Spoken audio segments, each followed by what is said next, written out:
a Resident Evil Retrospective. If the February 2026 window holds, the world will be blessed with another installment in one of the longer-running and objectively strange video game franchises ever to exist, and one which has seen a multitude of changes along the way, revolutionizing the gaming industry as a whole with some of those releases. It is not all rainbows, kittens, and zombies, however. Some of the titles are much, much better than others, and a few of them, I would also argue, do not belong in the Resident Evil IP at all.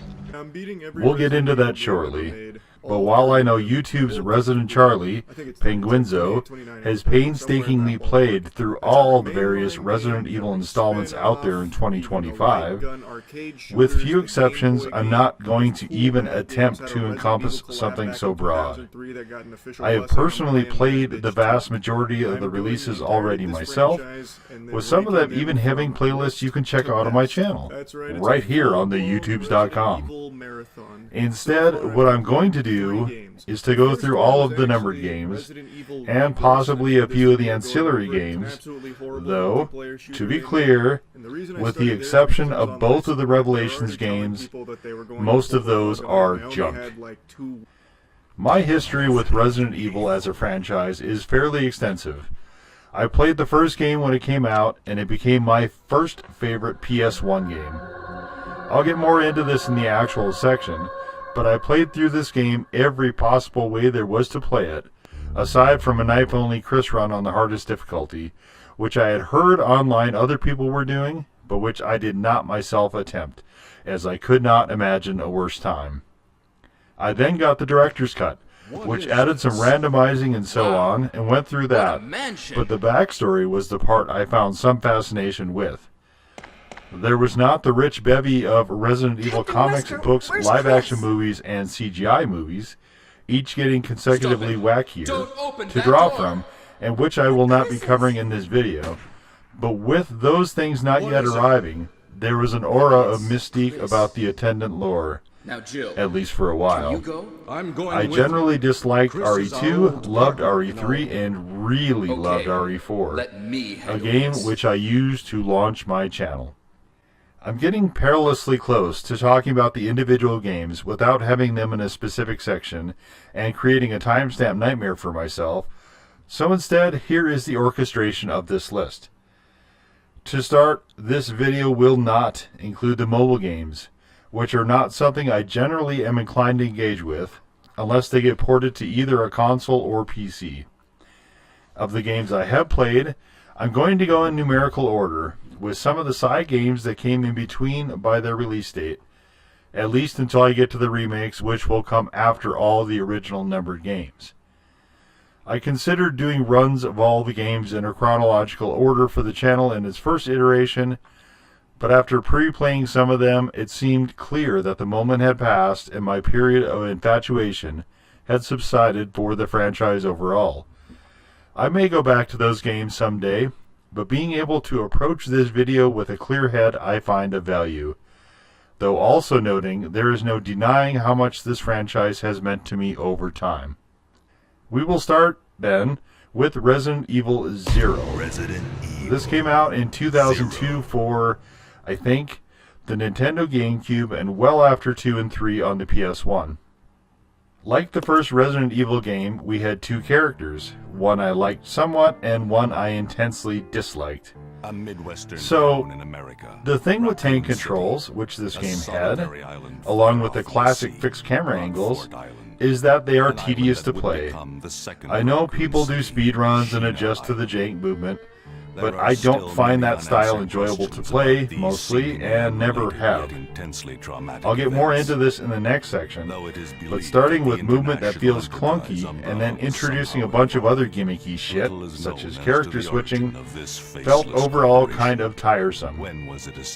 It is true that some of these same criticisms apply to the first 3 Resident Evil games as well, 2 of which I enjoyed greatly overall, so why dog on this game for the same thing? In this game, you, as in both of your characters, are on a train, naturally filled with zombies. who are either Rebecca Chambers, who is kind of a delight here, or Billy Cohen, who is much more of your garden variety hard ex-convict or prisoner being transported on a passenger train because sure, why not, fuckface. Your movement through this train, which I think you're trying to escape, it's been a while, I don't remember what you're actually meant to do, is hindered by various, often arbitrary obstacles and so on, but the entire thing just feels dated and clunky. When the game came out, most of us were well done with tank controls. Fixed camera angles were still used here and there, but mostly only for effect, and not generally as a mechanism for the entire game by then. And the gaming industry had largely, thankfully, moved on. When I first played this game, 20 years or so after release, the landscape had definitely changed, and it was akin to trying to go back to dial-up after being on broadband or fiber for decades. So, the mountain this game had to climb was very high, and as might be expected, it stumbled rapidly and frequently, even early on. Compound that with a story that seemed convoluted, at best, and one character I only moderately liked and one I actively hated, who I was also forced to play as during various times. Hold up! Did The Last of Us 2 just outright lift that idea from this series? Ugh. Where was I? Oh, right. The characters obviously were not enough to save the day. The graphics and sound design, while good-ish, as Capcom generally is, were not enough of a bright spot. The story is too goofy to really engage with much, and yes, I wound up binning this partway through the playthrough because I could not bring myself to spend any further seconds of my life dicking around with it. Next, we have the first Resident Evil. This was the one that launched the entire IP. There was nothing quite like the first time myself and roommate threw in the disc and settled in, and neither of us had ever seen anything remotely like it. As I mentioned, this was my first favorite PS1 game, and this, and the Director's Cut, got pretty thoroughly whacked through. The Director's Cut disc, incidentally, was the first game disc I ever bought for a console I didn't own. Something that would happen a few more times, but is probably inconceivable these days. Both of these game entries offered some really interesting styles. The first Resident Evil was kind of a mixed bag, but the positives more than outweighed the negatives. The tank controls and fixed camera angles were funky as fuck and extremely off-putting, particularly given how smooth and slick Doom and the various clones were in comparison. Yet, there was an underlying sense of camp, which the best games in this series lean into and the worst ones ignore outright. The big deal with this game was Jill Valentine, a character who revolutionized gaming, nearly single-handedly. Before this entry, you had primarily weak female characters who, if you chose them, particularly in games with the pretense of physical strength, were nearly always a handicap to the player. Obviously, this was predicated on prevailing societal perception, but this game took that and neatly turned it on its head, making the by far more physically imposing male character, Chris Redfield, easily the worst of the two to take, while Jill was basically a walking armory, and had more inventory slots, and a more interesting path, and one of the most useful objects in the entire game, the lockpick. And better, and dare I say it, ooh I dare, more iconic dialogue. Her influence is pronounced and cannot be overstated. If someone says the phrase horror game, this franchise is probably the first one that comes to mind, especially if the word survivor is also part of that phrase. And all the way up until RE4, if you mentioned Resident Evil, Jill was always the character of that franchise that came to mind. In a lot of ways, Capcom made up for Jill being such a standout that they took pains to very intentionally and deliberately start fucking her over, starting with RE5 and onwards, until eventually, relenting with the RE3 make, though they were not immune to throwing in some disgusting and overt sexual references in at least one section. None of this takes away from the impact she had from that first game, which in some ways overshadowed the game itself. The first game had a lot going for it, a lot of mystery and intrigue, and sifting through all the files and handwritten notes and computer monitors was pretty rewarding, at least for the first couple of runs. We had absurdist feats of engineering, such as the crank to drain the pool, as well as leaning right into the power fantasy by opening up the usage of the infinite rocket launcher after the first run. This was a really fun weapon to use, and yes, quite OP. However, it was also somewhat limited in that trying to use it on the faster moving enemies would require prediction of movement, which those enemies were often good at defying. There was really nothing in gaming quite like the first run of the game, starting from the opening intro scene, either before or since, and this game lent itself well to a group of friends hanging around, either watching you play or passing the controller around. That thing, passing the controller back and forth, was one of the things that happened a lot on the PS1 era, as well as going back and repeatedly playing a game to see what else was there, rather than simply jumping to another title. Unless the game was really bad, that is. Waifu Runs has noted that most people in the modern day do not play games like him, as in repeatedly and with an emphasis on speed over everything else. And while he's correct, I think something is both gained and lost in that process. We have lost finding all the cool shit developers have put in there to be discovered, the manual hunt for Easter eggs, as it were, but have gained the facet of replay being largely by virtue of lack of choice, no longer is part of the equation. Anyway, let's report If you this to replay a Wesker. game now, it's because it connects with you in some way, is so great that you want to relive the experience again, or stay in the world longer, not simply because you have no other games. Anyway, as great as the first Resident Evil was, the second was less so. Decidedly less so. This time we had Leon Kennedy, a cop trying to show up for his first day of work, and Claire Redfield, sister of the slug from the first game. Okay? This sort of read like Capcom being confused that the wrong character became popular from the first game, and were trying to course correct. But there were a lot of references to Raccoon City in the first game, so it is also possible it was part of the entire series through line. In any event, Leon was likable, as was Claire, but not enough for the extreme goofiness of this game, which seemed to strongly feel you, as a player, would enjoy traversing endlessly through a labyrinthian section of the sewers. In this, they were wrong. Fixed camera angles worked better in the first game because the experience was novel and unusual, and what you saw was often unexpected, like the snake or the gigantic sentient pain-in-the-ass plant. We'd all seen mansions and so on, so there was a sense of familiarity that often got turned on its head. I think the first game, despite taking place in a somewhat more limited space, was also more visually interesting. Another of the things I intensely disliked was the depowering of the weapons, along with the sometimes boosting of old enemies and creation of new ones, none of which, the new ones that is, I really loved. I readily admit that one of the easiest ways a game can tickle my approval is to lean into the power fantasy. This game said, wait, what if instead of that, we have you run around trying to collect various random parts for the guns to upgrade them to make them usable, but also limit your ammo, and also throw in a bunch of shit much stronger than you in there, and also burn up your inventory slots, which you would need to have several open in order to do the various lock puzzles that the first game enjoyed so much. Except we also need to one-up the first game, so the door puzzles, even in the police station, counterintuitively, will be goofier. Yep, check right over that. I did finish this game twice, playing both scenarios, which I generally disliked about equally, but found it went too far past camp into near parody, if not outright silliness. We all know that nothing exceeds like excess and all, but there is such a thing as too much, and this game managed to not only hit it, but to keep banging that gong repeatedly. Umbrella went from being evil and sinister to an outright pastiche.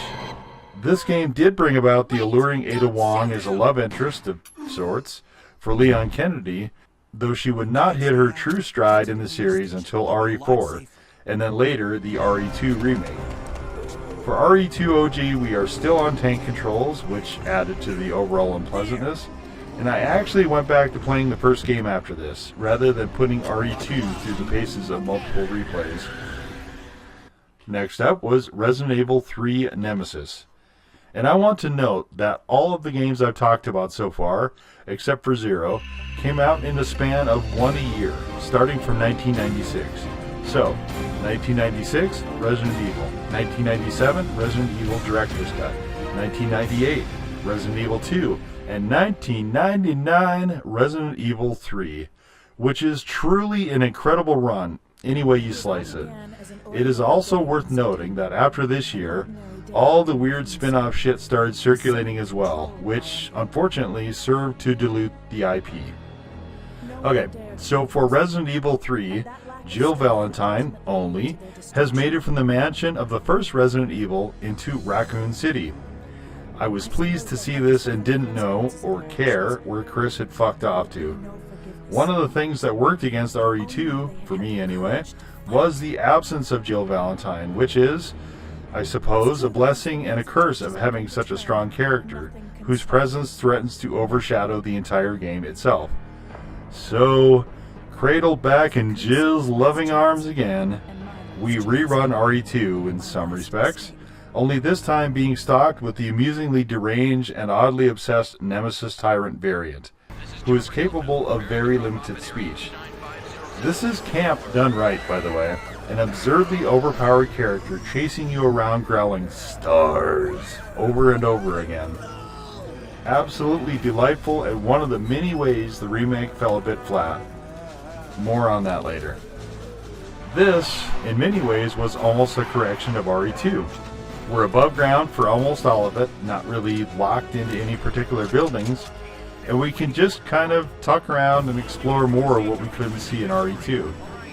The puzzles are strange, which comes with the territory, but not to the extent of RE2, and a lot of the nonsense of the previous title was toned down somewhat to make this much more of a streamlined adventure. A focus on the ever-resourceful Jill, trying to uncover dirt on Umbrella, against seemingly all odds, and in the middle of an ever-encroaching apocalypse. Yes, we are still on fixed camera, and the tank controls are there, but are modified in favor of evasion, which makes it less of a chore to engage with, and there is no overstating, as I said earlier, how impactful Jill Valentine the character is. In nearly every respect, she carried this game, and for me, that also applied to the first one. Spending all that time with Jill was never not going to be great, or so I thought. Capcom would later take pains to prove that sentiment wrong, but I get ahead of myself. Before we get to the absolute monolith that was RE4, we have first another entry into things, Code Veronica. Code Veronica was what I would call the most Japanese of the games, as the nature of the story struck me as very, very anime-coded. We have both brother and sister Redfield, Claire and Chris, who are facing brother and sister villains, sure, well, why not, I guess, after Claire escapes Resident Evil 2, still looking for her brother, and Chris escapes the mansion incident and then leaves the country outright. Claire is captured in the effort to locate her brother at something or other Umbrella Europe, and absconded away to an island, where she meets probably the skeeviest character in the franchise, the slimy Steve Burnside. Christ. Okay, Steve and Claire then team up to escape and discover the Ashford twins, one of whom is utterly mentally unstable and the other catatonic. Then Chris shows up because something Leon Kennedy, and starts searching the island but finds Wesker, and then other stuff happens, etc., etc. This formula also wound up being used in some of the other non-numbered side games, in that X character shows up randomly searching for Y character, who then reunites with Z character, who also shows up on either an unrelated or related search, and bam! RE fan service team up power, go! Anyway, this game was a stretch, even at its best moments, and grew increasingly more unbelievable. And not in the good sense, but in the very particularly bad sense. It also was more fixed cameras and tank controls, only this time with Claire, who is an okay character at best, being saddled with some of the worst and most bizarre characters in the franchise, along with the storyline that is, well, it's not great. This game seems both overly convoluted and also like it was created on the fly and not really part of things, but I guess is canon? Maybe? After that came RE0, as I mentioned, then Dead Aim, which was a thing that was kind of a compelling mix between the numbered series and a rail shooter. Despite myself, I found this game somewhat enjoyable, though also ultimately forgettable. I remember wondering at the time why the thing existed at all, since it didn't really add anything to the lore and was a curious and somewhat interesting mix of game styles, but pretty far from necessary. Next was Outbreak, another fixed camera and tank control game, which featured random sort of episodic bits set during the Raccoon City incident. I played this after RE4, which was a bad idea. This game is okayish at times, but the weakness of the tank controls and the funkiness of fixed camera angles was never more evident than here. I didn't play much into this game, as I hated it pretty much from the word go, particularly once I found out it was tank controls rather than the over-the-shoulder and dynamic camera revolution that RE4 brought. I had rented it without paying careful attention, it is true, because it was an RE game I hadn't heard of, and since I found it after playing the shit out of RE4, figured, oh hey, maybe something new in the world, and let's see what the new mechanics do here in this setting, but no. It was not that. Maybe the game is good, I have no idea, and will probably never find out, as it was all a bunch of characters I suspected were maybe created solely for this game. I suspect this and perhaps the sequel were shoved out as holdovers, because development of RE4 was taking longer than expected. Okay. No use pussyfooting around any longer. Let's get to the hitter. Easily the biggest title in the entire IP, Resident Evil 4. As with the first Resident Evil, there is really no overstating how massive of a sea change this game was. Unlike the first game, though, this one, with a built-in audience ready and salivating for the next installment, revolutionized gaming itself entirely. It was so great, in fact, one of the concepts for the game, which was considerably more melee action-oriented, was spun off into its own highly successful IP. You know that series is Devil May Cry 4. You can see the bones there where Capcom kept the castle adventure part for Devil May Cry, which is much more extensive than in RE4 where it originated. RE4 was a game they spent a lot of time in development, going through 3 entire betas, all of which were scrapped, prior to the 4th and final, which, fittingly, because that game still stands as a towering monolith across the entire gaming landscape.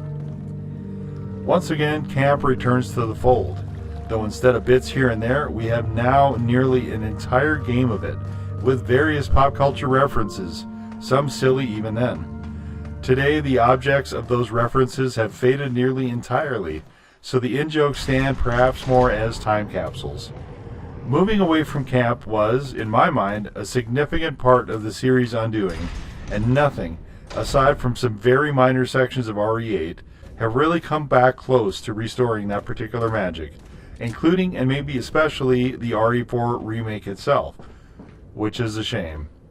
One of my favorite parts of the OG RE4 is putting Ashley into a suit of armor, which makes her both invincible and quite heavy. Leon catching her will make him grab his back briefly, and if one of the enemies attempts to lift her in the armor, he will fail, drop her, and then grab his back in vain. Adding this kind of levity into a bizarre horror atmosphere is not only camp, but high camp. Art its very own damn self. The original opening narration was a thing of majesty, all the way down to the cadence, and set the tone for this sprawling adventure, which starts off as not even remotely realistic and then spirals further and further into more grandiose visions. The game seemingly intent on one-upping itself through the play. Hunnigan is there, but her presence is not quite clear, and then the radio itself is usurped by the main baddie. Like how? Dunno, but it's pretty funny. Like most, if not all games, it's not perfect, and some sections would have improved the game had they been left on the cutting room floor. But the game was so striking and so powerful, it changed things forever, both for me and, as mentioned, for video games entirely. The series has always had replayability built in, as this seems something the developers were keen on having for their games. RE4 both offers something for the difficulty nuts, the ones who want to play on max hardness, and for schlubs like me, who will take the dial for power fantasy, turn it up to 11, and rip the knob off. After completing the first run, which took a while, as with my nature my inclination is not to run past enemies, but to try to clear the field of them, and certain scenarios presented some challenge to that, I found the stuff that opened up with NG Plus to be a treat. I initially tried the Infinite Launcher, which was fun and presented a lot of new challenges, given the greater amount of enemies on the screen at the same time. So, I went next to the Tommy, and that became one of my all-time favorite video game weapons. For the most part, if you had just that, you could rip through the game, at least on the difficulty you finished the game on. If you wanted a higher difficulty, you had to start from scratch, which annoyed the power fantasy side of me, who wanted to mow through the enemies at their peak with the Tommy, but which my logical side reasoned was fair play. Anyway, I didn't love the launchers in the game as much as in the first Resident Evil, so my loadout became the Tommy and a highly upgraded rifle, with very sparing explosive usage. By the time I launched this channel, I had so thoroughly played this game, aside from attempting a speedrun, which was always a problem for me as it ran so counter to my nature. You mean you just run past stuff instead of introducing it to some lead? But why though? Like, I would try to beat my own times and ratings and so on, but glitch exploits and stuff seemed to me an unnecessary overcomplication and a decrease to the fun I had with the game. I'm not wired in that way, though I do enjoy watching speedruns, especially of this game, and have enjoyed a lot of the stuff both Utrans and Wiper runs have put together on it. It's just not something I can do. But that the game lends itself so well to those somewhat contradictory gameplay styles is further testament to Capcom hitting lightning in a bottle, not only once with the first Resident Evil, but twice with this one, and in a much larger bottle. 20 plus years later, and this game still is, to this day, the peak of the entire IP, and the subject of my very first, well, not a video essay per se, but a special video not explicitly gameplay. You can check that out in the RE4 playlist if interested. After that, we had the Umbrella Chronicles, another quasi-mix of an on-rails light gun shooter with some story elements and slight action. This was intended as another holdover, I suspect, and especially in comparison to the mainline titles, it bricked pretty hard. This was for a couple of reasons, I suspect. The first was that, with the unreal popularity of RE4, there was a lot of bitching from Xbox fans. The console wars were still pretty alive and well back then, and Resident Evil, to that point, had not shipped a title for that console, with Capcom instead apparently preferring to defer to strictly Japanese partner companies, specifically Sony, Sega, and Nintendo. So there was a huge clamor, given the popularity of the Xbox 360 in particular, of a port for Resident Evil 4, a port which would not come until 2011. Umbrella Chronicles continued the rich Capcom tradition of ignoring Xbox, which didn't endear it much to fans. Secondly, the game was pointless and not very good, a stunning combination for failure.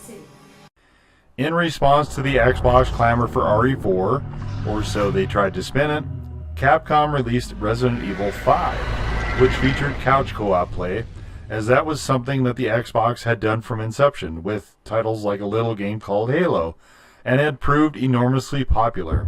Resident Evil 5 was released to both the PS3 and Xbox 360 and did gonzo business.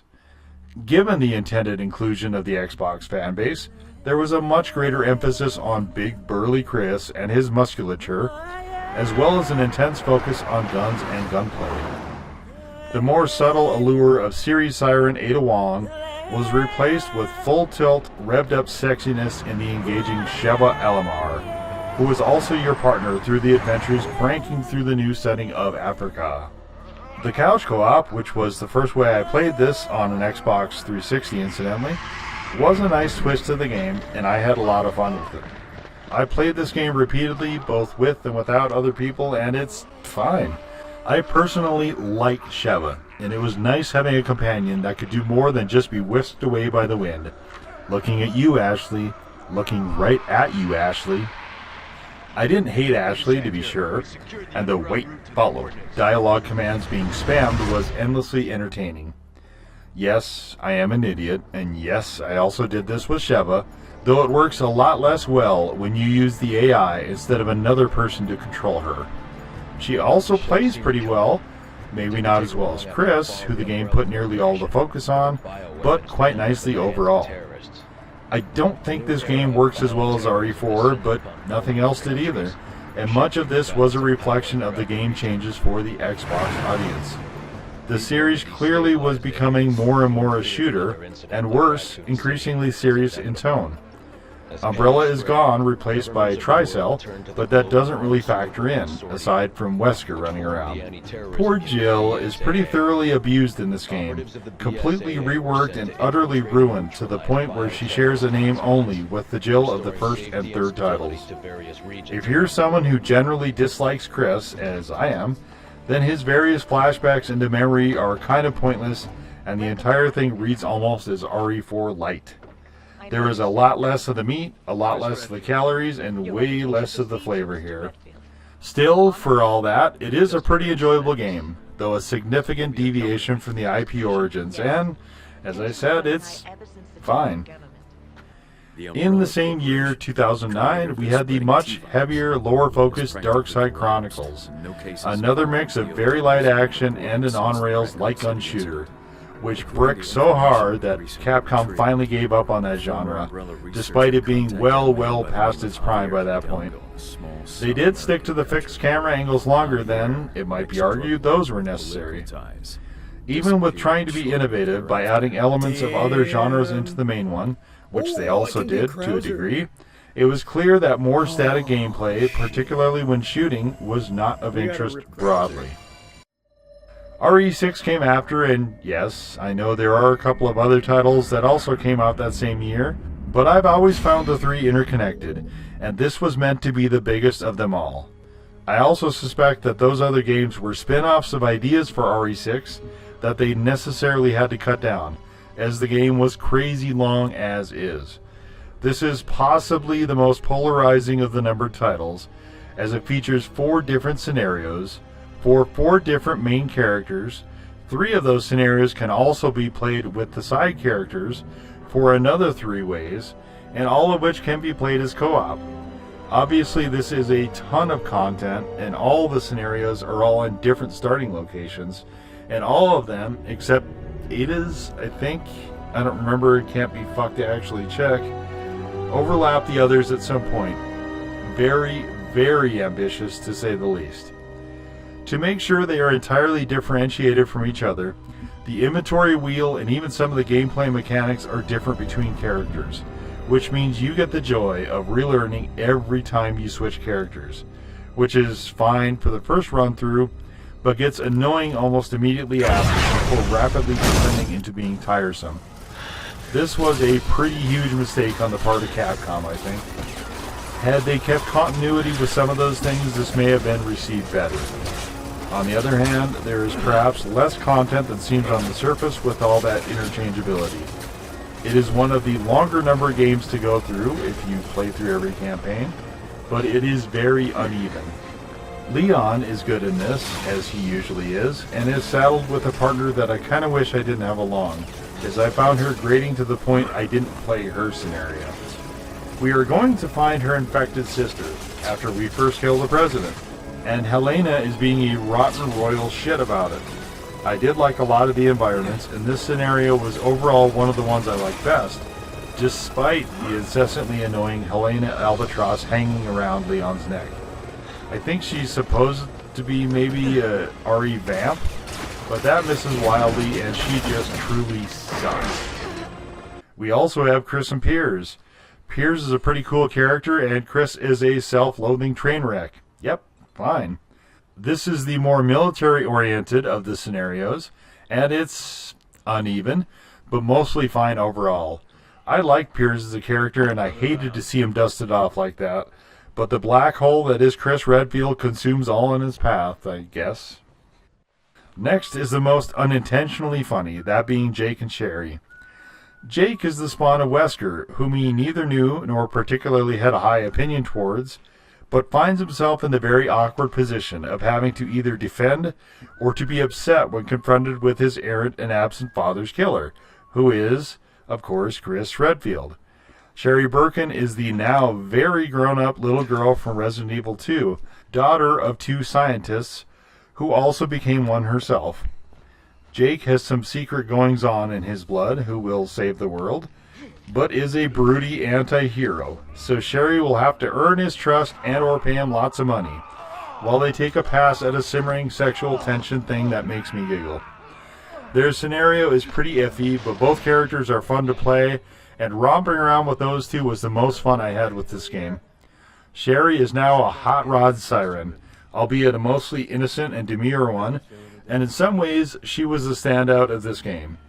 I had hoped they would do something with her after this, but Capcom seems more intent on memory holding this game for the time being, so probably not. Pity. Last we had the Ada, but not Ada, but also Ada, except not, scenario, and I hated this redesign of one of my more beloved characters. Scenario was okay-ish, but arguably the weakest overall. Narratively, this game was a mess, and because it was so closely intertwined, I think, with Revelations and maybe also Operation Raccoon City, it just came across as honestly kind of sloppy garbage. Stuff in the moment could be fun, but the entire experience was not rewarding and came off more than a little flat, which ruined any chance of replay for me. Speaking of Operation Raccoon City, you are a team of mercenaries sent from Umbrella to go into Raccoon City during RE2 and RE3 to retrieve something or other, while also fighting the zombies and other military groups because you are clandestine and so on. This is more or less a what-if sort of game, which I think was largely ignored, but did show Capcom that there was still interest in returning to Raccoon City as many times as they wanted. Given that it is a team of mercenaries, this is more or less a cover shooter, I suppose you would call it, but if you're interested at all in the increasingly dense and convoluted Resident Evil lore, it is also kind of pointless. I played into this one a while, but can't remember if I finished it. The first Revelations, or as I call it, the ship one, was much better. Here we had a pretty unique environment to the series, at least, and since Jill was not going to be in RE6, and we hadn't been able to play her since RE3, they really needed to answer the question of, what did Jill do, though? Yes, we did see her butchered and manipulated in RE5, which the game also tried to retroactively explain via bonus content that she was dead, and also killed Wesker by flinging him over the side of a cliff with her, but Wesker is a superpowered supervillain, and was able to give her a brooch that was much more than a mere piece of jewelry, I'll tell you what.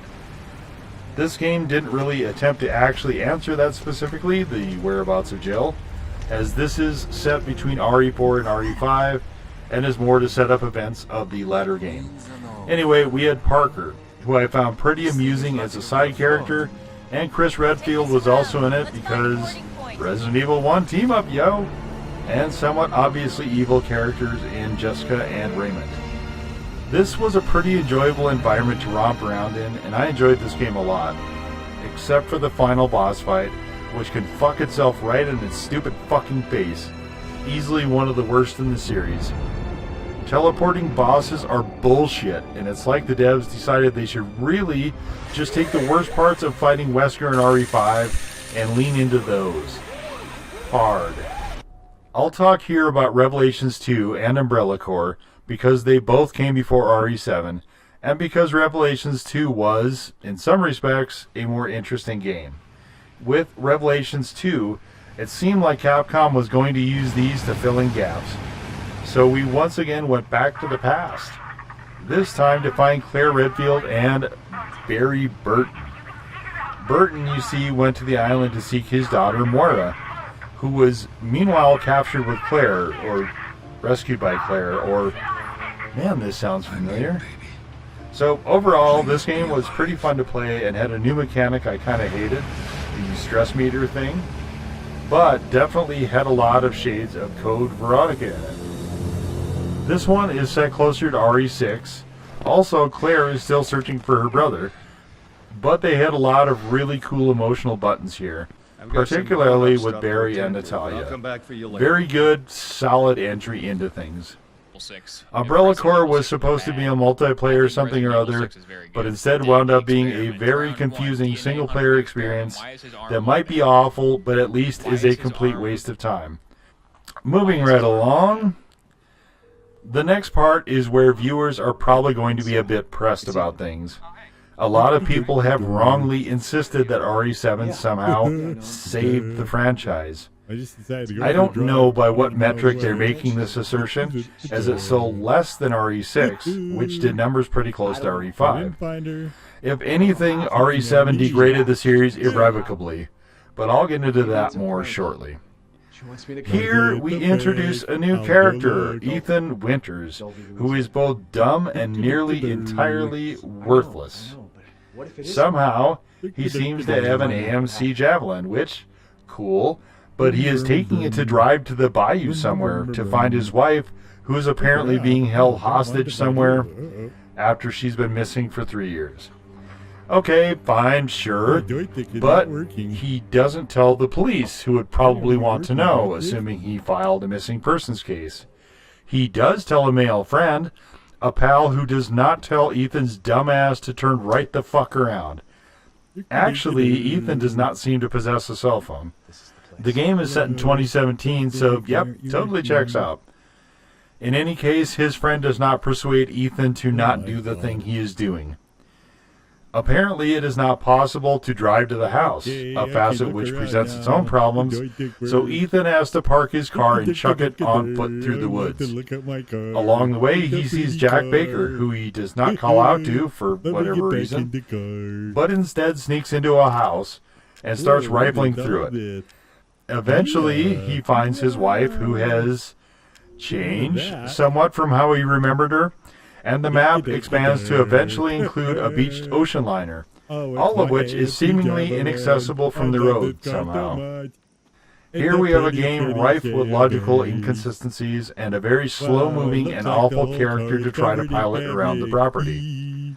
Along the way, we find ambulatory mold, Jesus fucking Christ, before being unceremoniously killed by the owner of the property, who is infected himself, after which we are infected, as is our wife, her sister, her mother, and maybe her brother, not quite sure on the last one. Gameplay is slow and plodding and ponderous and most unforgivably also kind of boring. This is not a Resident Evil game and does not belong in the IP. It should really have been its own separate IP entirely and doesn't function well, if at all, as a Resident Evil game. Clearly, they were aware of this lack of connection, so Capcom tried tacking on a person they insisted on calling Chris Redfield, who managed to look, sound, and act nothing like the established character, which worked about as well as you might expect, as in, not at all. Aside from the stellar cover song as the title music, which I can't play for you here, lest I be dinged for another stupid copyright flag, the entire experience was pretty generally fucking shit. Capcom, rather than turning the industry on its head, was now playing Follow the Leader with other depowered main character games, and very clearly had lost sight of what makes a Resident Evil game. But we'll get to that. Not to put too fine a point on this, but RE7 has the single worst main character and some of the worst side characters, extending across all DLC related to this game and its sequel. So yes, I had the truly unfortunate experience of spending time with a game in which I hated all the characters in it, not disliked, not was apathetic about, but outright loathed. And one of them, I had to steer his lame plotting ass around for most of the game. Fuck! Deciding to go the depowered main character route means that enemies are going to be overly tanky to a frequently inappropriate degree. So, gone is the power fantasy of clearing the field, unless you set the difficulty down, which I did, as I wanted to see the game, but did not want to spend hours in a single fight. I was curious to see if all this wading through neck-high shit would pay off. No, it would not. It very definitely would the fuck not. And found the boss fights to be mostly stupid, including the setup, such as the one with Jack in the garage, where he had somehow teleported my whole ass car, in which I guess the incredible dumb fuck Ethan apparently abandoned with the key still in it. Or maybe Jack found the keys after he killed Ethan and went digging in Ethan's trousers. It's not very clear, nor is it clear how that vehicle is able to perform in the exact way it does in that very limited space.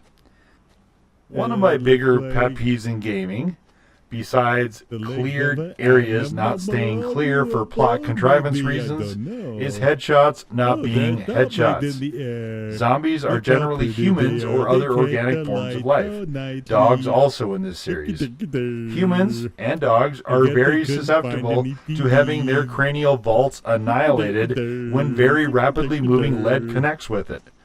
We are talking about viruses for the most part, which would perhaps allow for some limited ambulatory function, but is not going to suddenly make bones stronger or the flesh more resistant to that kind of impact. Rot would continually be an unanswerable problem. RE7, to its credit, at least made a pass at explaining this by waving the magical mold wand, but the next two games that followed it, the remakes of RE2 and RE3, decided mostly against even the attempted explanation. While the case could be pretty strongly made that fixed camera angles and tank controls are an intrinsical part of the first Resident Evil, that is not the case with the two following, and once RE4 came out, a lot of people were imagining what those games would be like with over-the-shoulder angles and RE4 style movement. Those remakes attempted to do a little wish fulfillment to that question, except they wound up being closer to the assy RE7 movement. However, the characters of RE2 and 3 were not and should not have been depowered. I guess you could maybe make the case for Claire, but not Leon. Definitely not Leon. Claire's scenario had access to largely the same areas, so probably not her either. And absolutely not Jill Valentine. I jumped into Resident Evil 2 Make, and the very first section of the game, wherein you are shooting at a dude in the back room of a gas station, it became clear that Capcom was sadly going the RE7 route and making the enemies overly tanky. I rolled with it for a bit and noted the environments were a huge improvement over the original. However, the tankiness of the enemies was overstraining my ammo. I mean, yes, surely the last place you would ever expect to find ammo is in a police station and all. So I got annoyed and turned down the difficulty.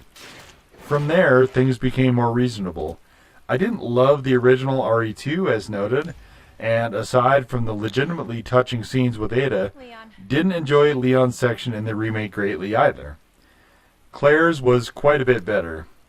I understand there is more content if you play through the Leon and Claire segments a second time each, but I didn't find the game overall particularly enjoyable, and frequently outright tedious at times, so I haven't done that yet. Will I? I don't know. Maybe someday, but not anytime soon. RE3 OG was a game I like quite a bit better than RE2 OG, and is still one of my more favored titles in the entire IP. Gone for the remake was the silly, goofy spirit of camp from RE3 Nemesis, and the remake actually points up where I was going with RE7 being the ruination of the series. Starting with that game, Capcom really got stuck up its own ass, where it remains to this day unfortunately, and started making the tone of the game super serious, despite the overarching concept still remaining very firmly in camp. Camp is, in essence, fun and lighthearted, the fourth wall broken down, and we are all in on the joke, characters included. If you take that spirit away, you're left with dull, droll, and not very realistic scenarios, where the lack of realism will degrade both immersion and the suspension of disbelief. Camp doesn't care about that last bit, by the way. It's just sitting by the curb in a running convertible, holding up a 60 and yelling, "Get in, loser, let's go have a blast." It wants to take you along for a joyride, not stare in disbelief at the idea that someone could have stuck a mega facility under the city without anyone noticing. The remake of RE3, like the OG game itself, went for a lighter and tighter form of gameplay, but there were changes. Oh, there were changes. We no longer had lovable, quirky, yet highly skilled Jill. Now we have badass Sweary Jill, who I still like quite a lot, to be sure. Sweary Jill was quite entertaining and probably my favorite aspect of the game, even though she does not single-handedly carry this one quite to the extent she did the OG title. Nemesis in the original RE3 could show up anywhere, at nearly any time, muttering "stars" under his breath, and at least gave the strong impression of being unpredictable. In the remake, this is not the case, because he is on the path to being room-sized, which is a very linear and static road. He is also largely mute, other than the regular groans and growls other enemies might also make. The devs also cut out a lot of content of the OG game, which was frankly annoying, and in its stead, tacked on a multiplayer edition that no one cared about, or probably wanted. I'm almost tempted to go on a mini rant about developers doing stupid shit like this, trying to make a title be-all end-all things to all players, even at the cost of what drew in the fanbase originally, a very tight single-player experience, but I don't want to overshadow things. I'll just say the multiplayer add-on ultimately proved a stupid waste of development time. This multiplayer shitfest also replaced any DLC, which was a decision. It's a choice that I guess some people could make.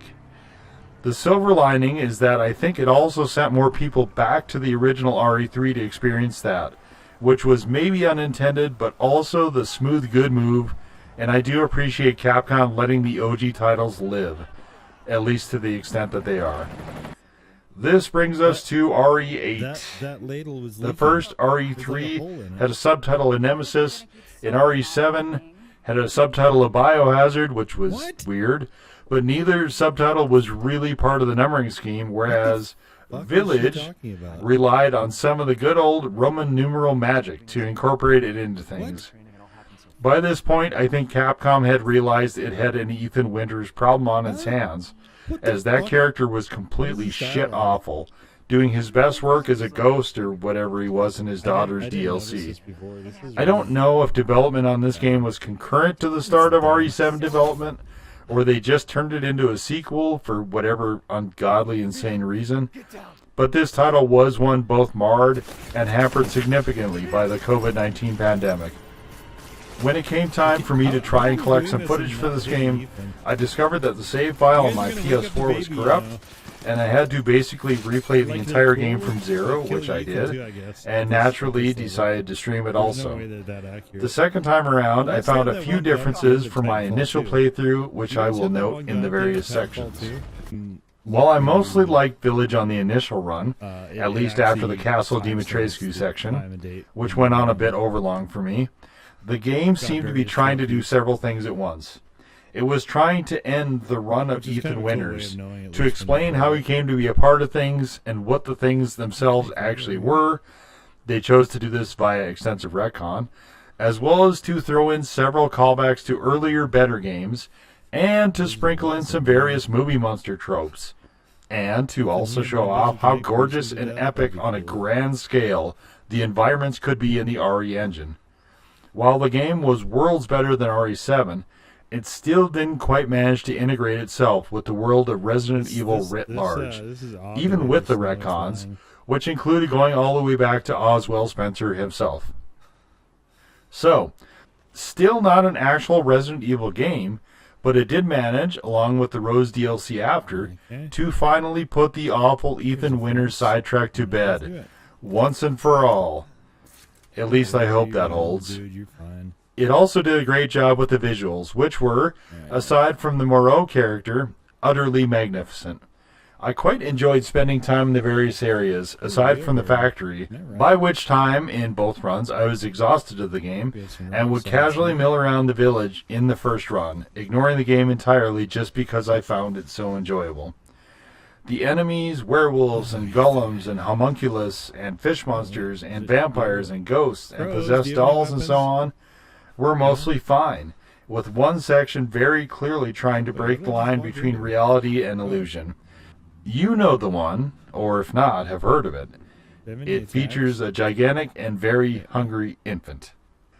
The character whose house it is set in had one of the more tragic backstories and was one of my favorites, along with Mother Miranda, another of my favorites, if not my favorite outright. But again, she doesn't really belong in the Resident Evil series. The game is largely broken into sections after the nearly completely nonsensical setup beginning, and it's best to look at it that way, probably. The village generally is good. On the first run, I thought Castle Dimitrescu was neat, but overly long, like way too long in comparison to the other sections. It was also frequently tedious to get through, and a lot of paths were annoyingly one way, which I discovered often after the fact and which irritated the collector gamer in me. I liked the daughters, disliked the mother, and was relieved when it was over. I will say that I enjoyed this section a lot more on the second run when I had time to appreciate all the devs sunk into it. House Beneviento was my favorite area initially, that is, until it started doing the video game stuff of illusions and blurry screen and fuck all that. Had it stuck with creepy vibes, as a lot of it was, this would have been my runaway favorite, but they had to get cutesy. This did not change on the second run, and I thought it was kind of a shame. The fish thing was next, and the staging of this was atrocious.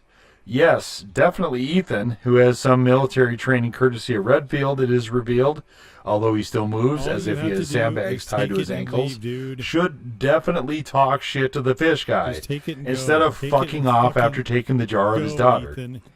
Ethan Winters, as established in RE7, was an idiot, and here he becomes village idiot. Oh man, that's too obvious. Somebody's probably already used that bit.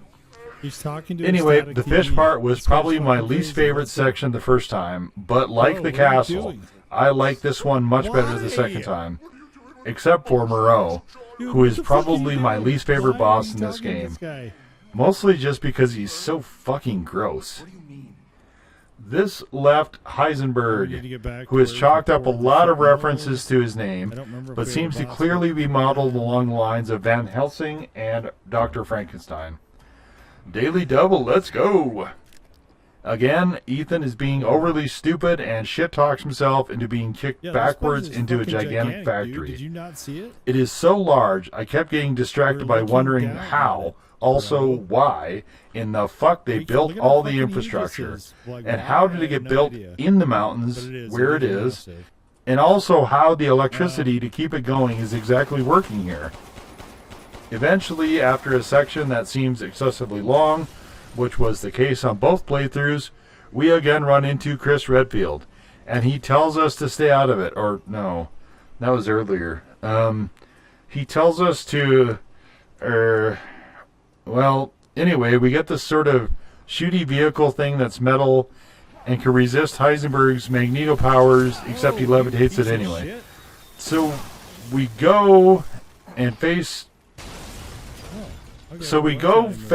Heisenberg with it, and then that gets blown up, and then Mother Miranda, Evelyn, in far and away the best section of the entire game, shows up to talk shit on Ethan, and then something, I forget. The end sequence kind of ran together a bit. I was really looking forward to this game being over by that point in the first run. That was the initial bit I originally wrote before I knew I would be playing it again. I just left it in because most of it still stands, but since I have this fresh from the second run, I should probably add context.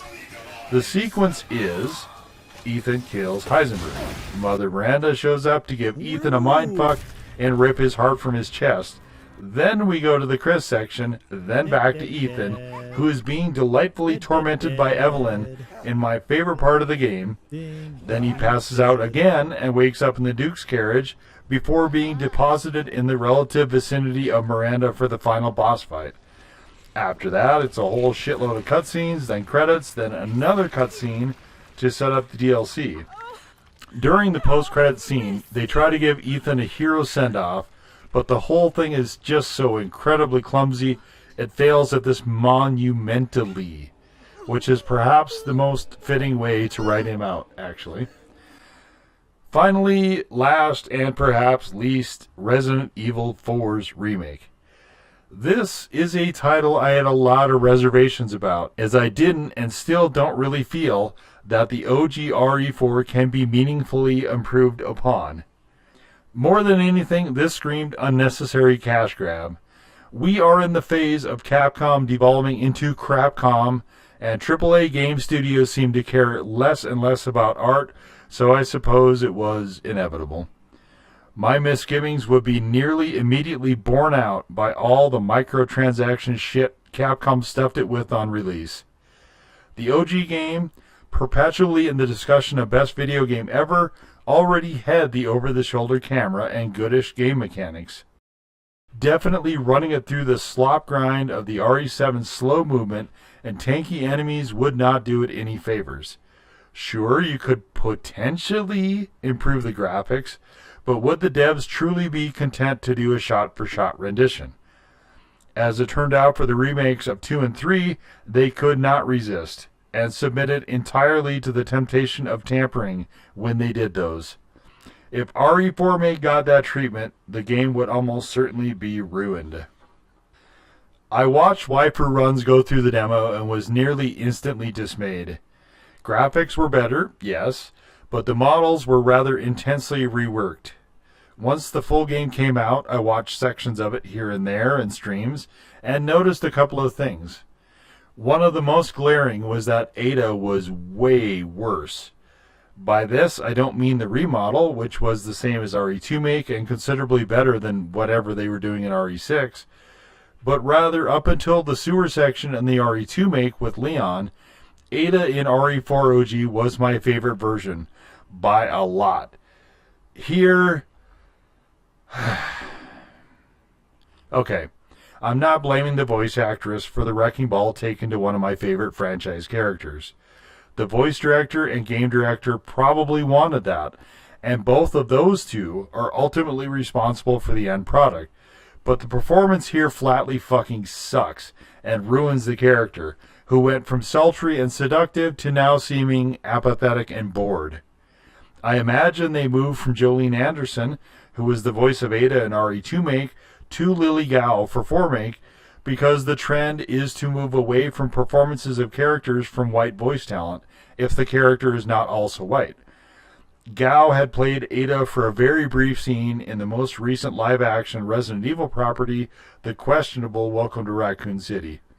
I don't know which role came first, but in both, the casting was, again, not the fault of the actress, but to put it as diplomatically as possible, woeful. And the resulting change is both palpable and approaches painful. The next thing was, oh look, one of my favorite things, fucking crafting in a game where it doesn't belong again. In addition to making less than no sense, this further runs pretty directly counter to the spirit of the original. Or, as Krobcat noted, the soul has been neatly, perhaps even surgically, removed from the game. Let's continue along that line, as that is a pretty monumental change that encompasses the entire remake. The bingo line from Leon after the first major skirmish of the village is still there, and yes, this remake also suffers from Capcom continuing to be stuck up their own ass. More than any other factor, I strongly feel they went out of their way to kill the cool in this largely pointless remake. The Sadler and Salazar characters suffer, with both of them getting changes that border on nonsensical. And then we have Krauser. Okay, a bit of backstory here. Jim Ward, the inimitable voice of Krauser from RE4, wound up with COVID-19 on top of Alzheimer's. So, finding a new voice for the remake, unless they were going to reuse his canned voice, was going to happen. If that was going to happen, surely, Capcom no doubt reasoned, we should also redesign the character to look like a Busey. Gary, Jake, whichever, just one of those. Then we should also rewrite the dialogue to make it stupider and shittier, and just move the character as far away from the peak form of his established past as possible. That way players will dislike him, if nothing else because he's overly annoying. That should totally work. We should also do this with the merchant. Just move entirely away from the classic version that we referenced in RE8. You pretentious, self-important shit. Mendez, though a lot less menacing, and Ashley are fine, with Luis and Hunnigan both improving. Sections of the game were reworked so as to have a better DLC with separate ways, though I suppose we won't ever be seeing Assignment Ada again. Separate Ways itself is considerably more fleshed out, so kind of a mixed bag here, as with the other remakes, only one of which so far, RE2 Make, improves overall on the original version. RE3 Make, while kind of fun at times, is a notable step down from the original, and the idea of Capcom, that they can recapture lightning in a bottle that was already captured to the extent of the original RE4, is rather thoroughly dispelled by the remake. At the time of publishing this video, Resident Evil 9, or Requiem, is at least 4 months away, and I have no idea how that game is going to go. I have no real confidence that it will be great, or even good, for a couple reasons. The first is that the trailers seem intent on it being predicated on the main character being a reporter, who are not generally known for combat or firearm prowess. To be fair, she is FBI and FBI trained, so perhaps the same level as Ethan in RE8, which was generally competent, I suppose. There is at least some strong suggestion that Leon could also be a playable character, which is kind of interesting and answers where he is, after not seeing him since RE6, but does nothing to answer where is Jill, who we have not seen since her corrupted form in RE5. The case could be made about the Resident Evil Death Island. Man, they are obsessed with islands in this IP. But she was definitely not the actual lead in that movie, which was far more ensemble. Also, it is set 2 years before RE7. The second reason is that we are, once again, returning to Raccoon City, a site annihilated by a nuclear payload discharge, but which the writers just cannot ever seem to leave alone. This seems to me to be kind of a transparent call to nostalgia, as well as perhaps the idea of urban exploration of abandoned sites, which seems at least somewhat trendy in video games for the last little bit. The trailers do look very good, so I'm at least somewhat hopeful my lack of confidence is misplaced. This speculation is probably as good as any of a lead-in to the next section, which I mentioned earlier, that being what makes a Resident Evil game, or perhaps what traits do the best Resident Evil games have or share. In order to do this, we need to go to our Resident Evil games ranking, but I think instead I will do it as a tier list instead, as I've never done one of those before and now seems like the perfect time to start. We will not be separately ranking any of the spin-offs where I haven't finished at least most of the game, so Gaiden and the Light Rail games won't be included in this, nor the multiplayer-only games, which I could not possibly care any less about. I also won't be including compilations, so the director's cut for the first game, for example, nor any console-specific variations such as Code Veronica X.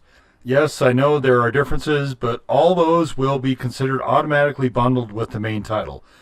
So too, any versions like Ultimate or Gold, etc. Basically, remasters are represented by the main title and remakes are considered their own distinct games. The order here appears to be chronological, and the first one is the first Resident Evil game. Now, I played it a lot back then and I loved it overall, but I tried to play it again somewhat recently and found it very hard to go back to the wonky controls and camera angles. I'm chalking this up to me being too old. I think overall that this is perhaps the best storyline of the franchise as well, though I did also enjoy Resident Evil 3 a lot, even if that one is fairly straightforward and basic. Given the influence the first game had on me and on games, and in kicking off the franchise, it has to be S tier. Next is Resident Evil 2 OG. Didn't like this game much when it was out. I will put this one in C. After that is Resident Evil 3 Nemesis, the OG. I found this a great return to form of the original and in many ways a better game, and it was jolly good fun having Nemesis running around the entire time growling, "Stars!" Also S tier. Next game is Code Veronica. Goofy goofball stuff here. This gets a D tier. Resident Evil 0 gets... I guess a D also there. The two Outbreaks both get C's, as they are more or less on par with RE2. RE4 is S tier, and for me, first among the S tiers. In fact, let me just order these a bit to rank within the tiers, or at least the S tier.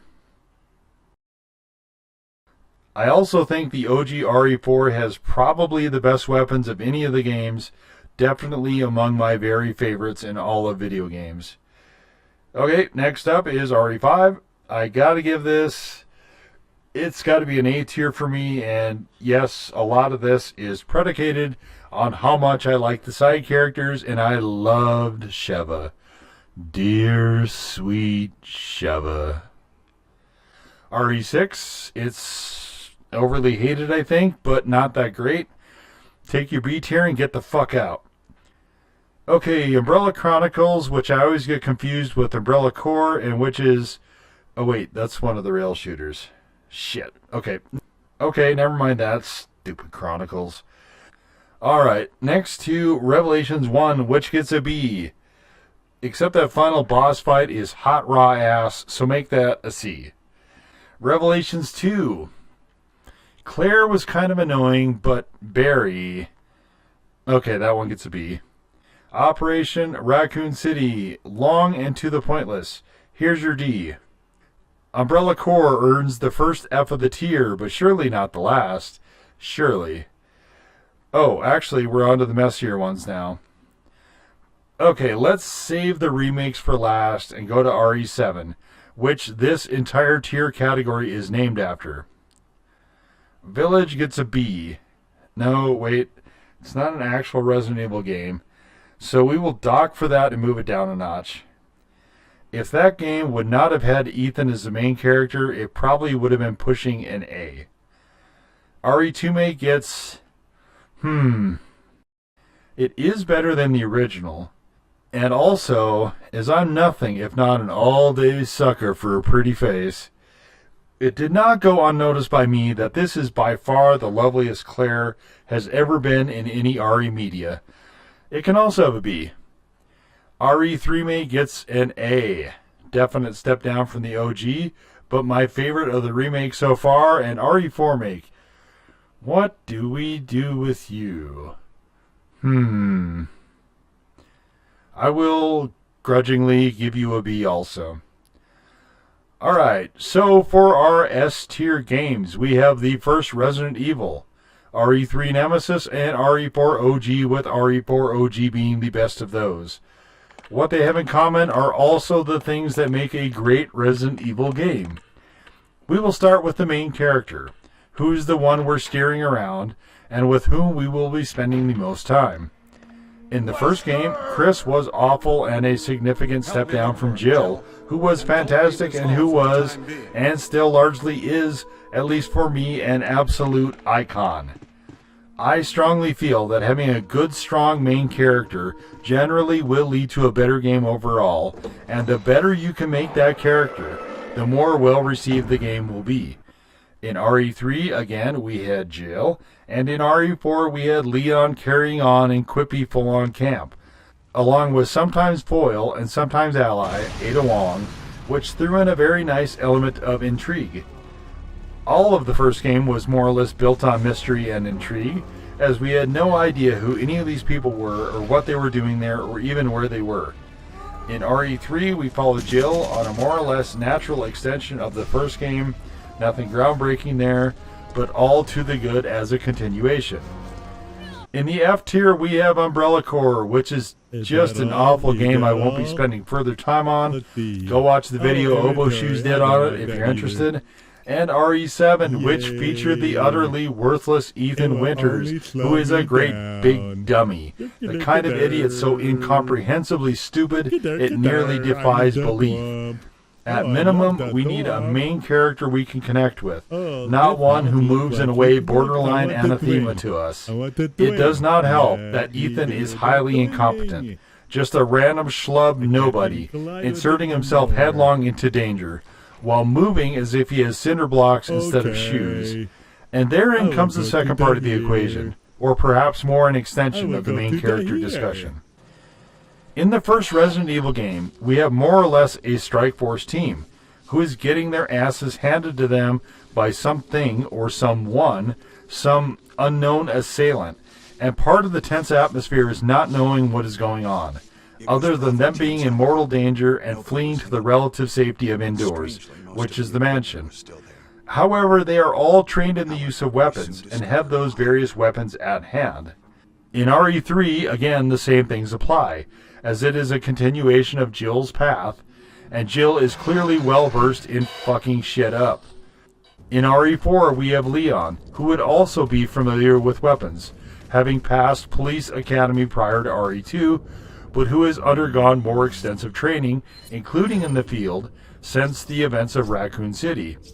In all of those games, for the main characters, despite their proficiency in weapons, they are still getting their clocks cleaned by an unknown overwhelming force.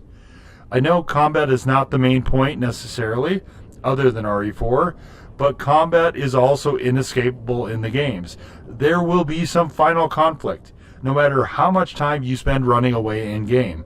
You will eventually run out of room and be backed into a corner, and your character needs to be able to function in that setting. So, for the games to be good, there needs to be the ability to hit back in the grand final showdown, something they try to at least lend Ethan for Village, though he is still largely hopelessly woeful. Okay, so we have a good, at least somewhat likable main character who has at least decent movement and can wield weapons capably. What else?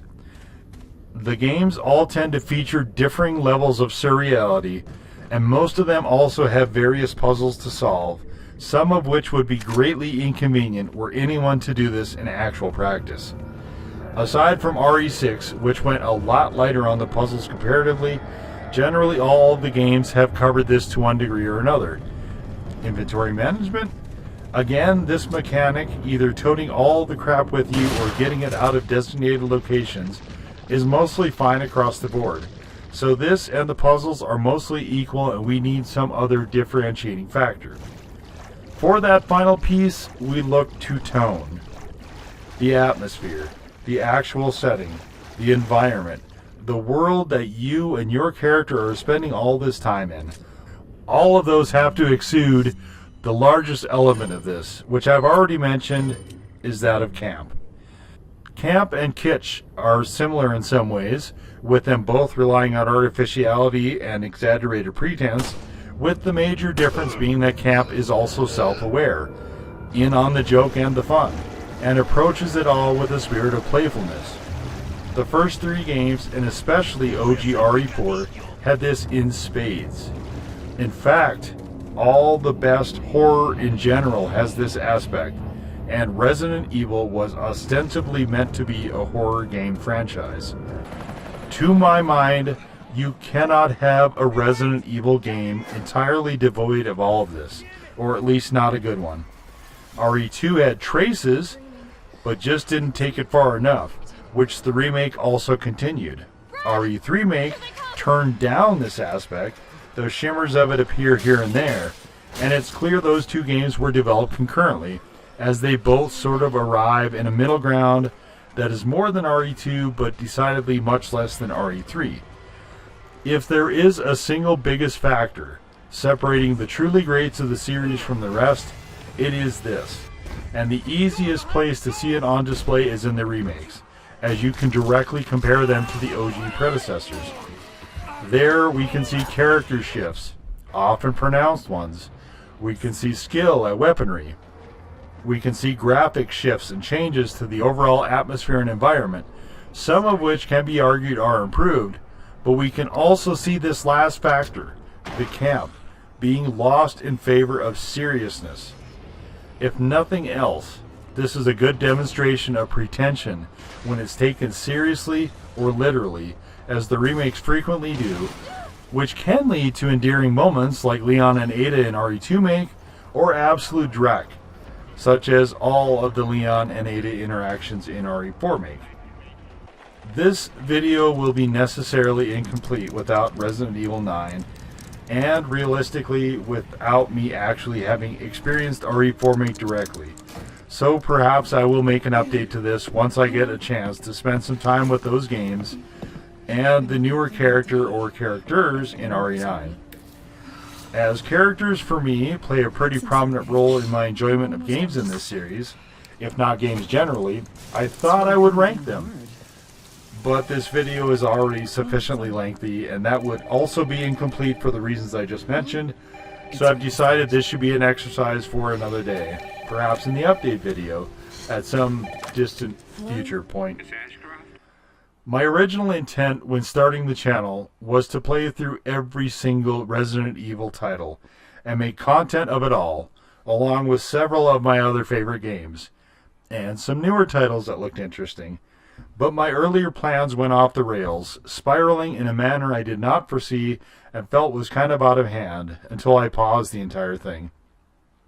Since returning to making content in spring of 2025, the idea of doing this with the Resident Evil franchise still claws at the back of my mind, at least for the mainline titles that I haven't already done, except I hate Resident Evil 7 and don't especially want to return to that, and struggle with the idea of returning to the tank controls and fixed camera angles of the first 3 games. Also, it's hard to determine if there is even an audience for any of this, so the burning question of what's the point also rears its head. After a while on the first run of things here on the channel, when it became clear that with my filming method, it would be smart if I started pre-screening titles to see if they would work with my arbitrary, and in hindsight decidedly not great method, it became immediately clear with RE7 and the first 2 remakes that they would not fit. I still wanted to play them as a longtime fan of the franchise, who actually owned all of the live-action Paul W.S. Anderson movies, as well as the animated ones, and probably needed his head examined. Those games, with the way I do things currently, since returning to making content, would definitely fit, so maybe I will go back to them after I do all the other stuff I have planned that is far more interesting to me, and if there's enough clamor for it. It still amazes me, when I look back, just how incredible the run of this IP was, for 30 years in 2026. From dizzying heights atop the entire gaming sphere, to not quite a crashing fall, but a definite steep and steady decline, to the sort of inglorious mess we find the IP in now, perhaps hovering mere steps away from wretched. But if you happen to suffer through the Resident Evil live-action series on Netflix, also perhaps not. What started as sinister quickly escalated to far more evil, on an absurd scale, with the set pieces joining in the escalation in grandiose fashion. It's a series I viewed fondly, and this might strain belief, but this video is more my condensed version of sentiment on the whole. My fandom, I suppose you might call it, has spanned nearly the entire time, and I consumed most of the variations on theme, as it were, and almost all of it has elicited some commentary or other from me, if not in video form, then here and there in the community section on this channel. Despite all the many missteps, including the current trend epitomized in the remakes, I still look forward to seeing what they do next, and that, at the end of the day, is saying something. As always, thank you for watching.